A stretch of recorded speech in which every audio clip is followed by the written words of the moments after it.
जैसे ही मैं पीछे मुड़ी तो उसने मुझे गले लगा लिया। मैं भूल गई कि वह कौन है और मेरी उम्र कितनी है। उस दिन पहली बार वह सब हुआ। मैं घर वापस आ गई। दूसरे दिन मुझे काफी। हेलो दोस्तों, मेरा नाम सोनम है। मैं दिल्ली की रहने वाली हूँ और 10th क्लास की पढ़ाई कर रही हूँ। एक दिन खाली बैठे मैंने फेसबुक पर एक अनजाने आदमी को फ्रेंड रिक्वेस्ट भेज दी, जो दिखने में बहुत हैंडसम था। उस आदमी ने उसी रात फेसबुक पर मेरी भेजी फ्रेंड रिक्वेस्ट एक्सेप्ट कर ली और मेरी डीपी पर कमेंट किया, तुम्हें पता है कि तुम इस साड़ी में कितनी खूबसूरत लग रही हो। मैंने रिप्लाई किया, थैंक्स, मुझे भी तुम्हारी डीपी बहुत अच्छी लगी। इसी तरह हमने बातें करनी शुरू कर दी। मुझे पता था कि वह 39 साल का शादीशुदा आदमी है, जो 2 बच्चों का बाप भी है। इन सब चीज़ों के बाद भी हमने अपनी बातें शुरू कर दी। इतना ही नहीं, हमने अपना नंबर भी एक दूसरे के साथ बदल लिया। देखते ही देखते हम एक दूसरे के करीब आ गए और एक दूसरे के बेस्ट फ्रेंड बन गए। फेसबुक पर हम एक दूसरे के साथ बहुत ज़्यादा बातें करने लगे और सोशल मीडिया पर ज़्यादा से ज़्यादा समय बिताने लगे।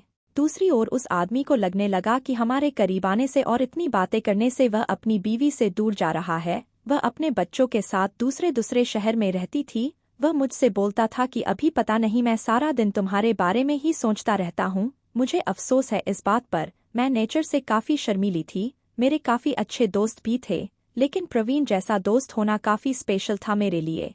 1 महीने की चैटिंग के बाद हमने स्काइपिंग करना भी शुरू कर दिया। हम उस पर बातें कम और एक दूसरे को घंटों निहारा ज्यादा करते थे। एक रात वह मेरे साथ वीडियो कॉल पर था। उसने बोला, ऐसे देखते देखते कहीं प्यार ना हो जाए। तो मैं हंसने लगी। खैर, अब हम रोज ही वीडियो कॉल करने लग गए। हम इतने पास आ चुके थे कि अब हम एक रियल कपल की तरह बिहेव करने लगे थे। हम एक दूसरे को चिढ़ाते और थोड़ी लड़ाइयाँ भी करते। कहने का मतलब था कि एक 17 साल की लड़की को 39 साल के आदमी से प्यार हो गया था। जिस तरह से प्यार की कोई उम्र नहीं होती, उसी तरह से हम दोनों को भी ये रिश्ता बिल्कुल गलत नहीं लगा। हमें नहीं लगा कि हमने कुछ गलत काम किया है। इसी दौरान इसकी बीवी और बच्चे इससे मिलने आए, पर वह फिर भी मुझसे बातें किया करता था।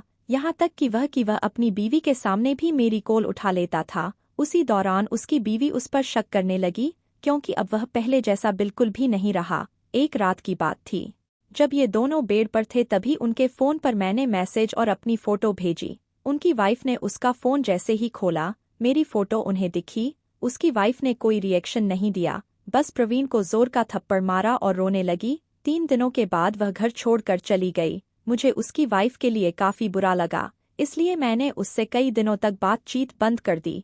उसकी वाइफ के जाने के बाद हम फिर से मिले और हमने लॉन्ग ड्राइव पर जाने का प्लान बनाया।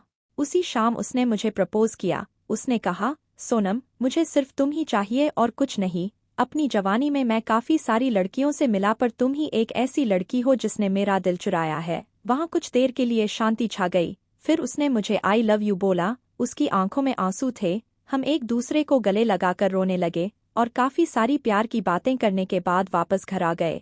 दूसरे दिन मुझे उसका एक मैसेज मिला, जिसमें उसने लिखा था, हे सोनम, आई लव यू, लेकिन मेरा परिवार भी है, मेरी कुछ ड्यूटीज भी है। यह मेरा तुमको आखिरी मैसेज है। मुझे प्लीज कॉल या टेक्स्ट मत करना, मैं तुम्हें ब्लॉक कर रहा हूँ। मुझे ऐसा लगा कि मानो मैं शादी के बाद विधवा बन गई हूँ। मैं बुरी तरह से टूट चुकी थी, काफ़ी परेशान थी। 3 महीने बीत जाने के बाद मैं एक नए लड़के के साथ रिलेशनशिप में आ गई। एक दिन मेरे पास किसी दूसरे नंबर से प्रवीण का मैसेज आया, बेनी, इज़ दैट यू?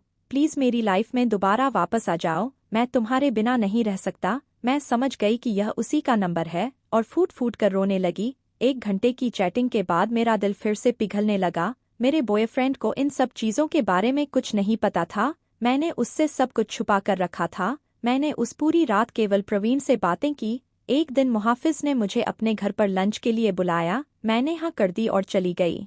घर जाकर मैंने देखा कि वह खाली था और वहाँ प्रवीण के अलावा कोई नहीं था। उसने मुझे अंदर बुलाकर फ्रेश होने के लिए कहा। उसने ढेर सारी बातें की और खाने की टेबल सजाई। मेरे लिए यह सब नया था।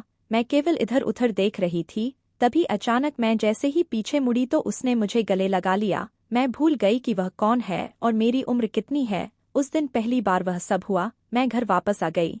दूसरे दिन मुझे काफ़ी अच्छा महसूस हो रहा था। अब मुझे पूरी तरह से एहसास हो चुका था कि वह मुझे कभी नहीं छोड़ेगा। अब मैं प्यार पाने के लिए इतनी ज़्यादा एक्साइटेड नहीं थी। उस दिन मुझे पता चल चुका था कि प्यार का असली मायना क्या होता है। एक दिन मैंने अपनी फीलिंग्स के बारे में प्रवीण को बताया और बोला कि मुझे हमेशा के लिए छोड़ दे। उसने कहा कि कोशिश करेगा। धीरे धीरे प्रवीण का नाम मेरी जिंदगी से मिटता चला गया। मैंने उसका नंबर डिलीट कर दिया और उसने भी मुझे ब्लॉक कर दिया। मैंने फिर उसे कभी ट्रेस करने की नहीं सोची, लेकिन उसकी यादें आज भी मुझे तड़पाती हैं। वैसे मैं खुश थी कि मैं इस अजीब से लगने वाले रिश्ते से बाहर आ गई, लेकिन आज भी वह आदमी मेरा पहला प्यार है और हमेशा रहेगा। मैं भगवान से दुआ मांगती हूँ कि मुझे जब भी कोई दे तो वह एकदम प्रवीण जैसा हो। दोस्तों, आपको मेरी यह कहानी कैसी लगी कमेंट करके ज़रूर बताएं। वीडियो पसंद आई हो तो वीडियो को लाइक और शेयर करें, और अगर हमारे चैनल पर पहली बार आए हो तो चैनल को सब्सक्राइब ज़रूर करें।